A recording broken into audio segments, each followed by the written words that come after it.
আসসালামু আলাইকুম। তো আমরা ফ্যামিলিতে ইউজ করার জন্য আমরা একটা যমুনা ব্লেন্ডার কিনছি। তো ভাবলাম আমাদের যেহেতু চ্যানেল আছে, তো এখন বাংলাদেশের সাথে তো অনেক দর্শক আছে। তো আমরা এটা আনবক্সিংটা করার সময় সেটা আনবক্সিং করে আমরা আপলোড দিয়ে রাখি। যদি আপনারা আমাদের ভিউয়ার্সরা যদি কখনো কিনেন, তো এখান থেকে ধারণা পাইবেন যে আসলে এটা কেমন বা কি, আমরা কি ফিডব্যাক পাইলাম বা আমরা এর ভিতরে কি পাইলাম, সব ধারণা আপনাদের আগে থেকেই থাকবে। তো এটা Hammer Jamuna blender Hammer, model number হয়েছে JMG 800 KC, মানে 800 ওয়াট, 1 বছরের ওয়ারেন্টি। তো বিসমিল্লাহির রহমানির রহিম, আমি এটা আনবক্সিং করতেছি, আপনারা ভিউয়ার্সরা দেখেন।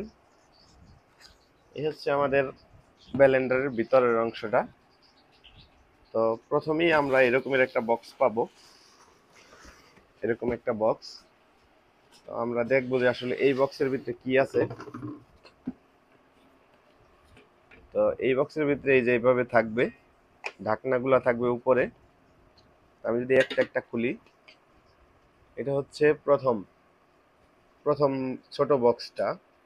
এটার ভিতরে হচ্ছে সকল শুকনো জিনিস গুঁড়ো করতে গ্রাইন্ডার ব্লেড ব্যবহার করুন, যেমন জিরা, ধনিয়া, শুকনো ডাল, শুকনো মরিচ ইত্যাদি।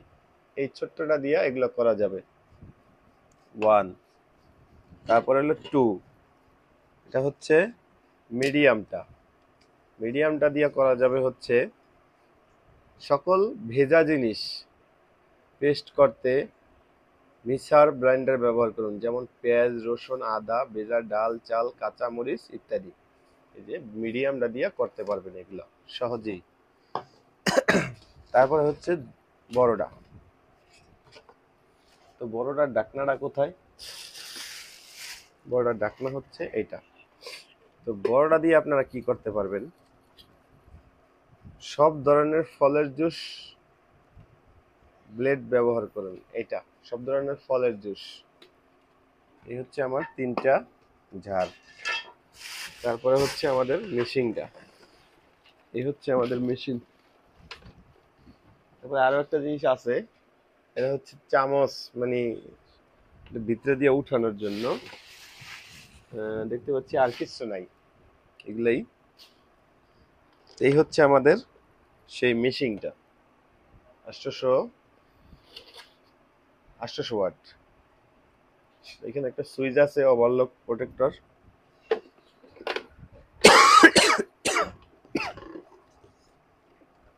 এইটার প্রাইস নিচে কত? এটার প্রাইস নিচে সম্ভবত ওই যে এটার প্রাইস নিচে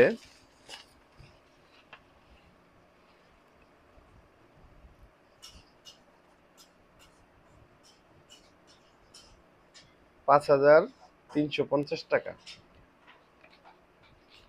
এই ব্লাইন্ডারের প্রাইস নিচে। এই হচ্ছে আমাদের মূলত মূল ব্লেন্ডারটা, এই জার 4টা সহ। এই তো এ পর্যন্তই আমাদের ব্লেন্ডারের আজকের এই আনবক্সিং ভিডিওটা, শুধুমাত্র আপনাদেরকে দেখানোর জন্য। তো ভালো লাগলে ভিডিওটা দেখা আপুদের মাঝে শেয়ার করে রাখতে পারেন, যাতে আপুরা দেখা ধারণা নিতে পারে, আপনাদেরকে বলতে পারে যে ভাইয়া এই ব্লেন্ডারটা কিনছিল, এবার ব্লেন্ডারটাই আমাদেরকে আইনা দেন। তা আপনারা যদি চান এটা আমরা কিছুদিন ইউজ করার পরে এটা রিভিউটা কেমন আসে, এটা ভালো না খারাপ, সেটা চান তাহলে আমাদের কমেন্ট সেকশনে লিখে দিন। তাহলে আমরা সেই সময় সেটাও জানাইতে পারবো। এটা যখন আমরা চালাবো এটার আসলে কেমন কি, এটা দেখে আমরা আপনাদেরকে জানাবো। আজকের ভিডিওটা এ পর্যন্তই। এখন বাংলাদেশের সাথেই থাকবেন। ধন্যবাদ আপনাদেরকে সবাইকে ভিডিওটি দেখার জন্য। আল্লাহ হাফেজ।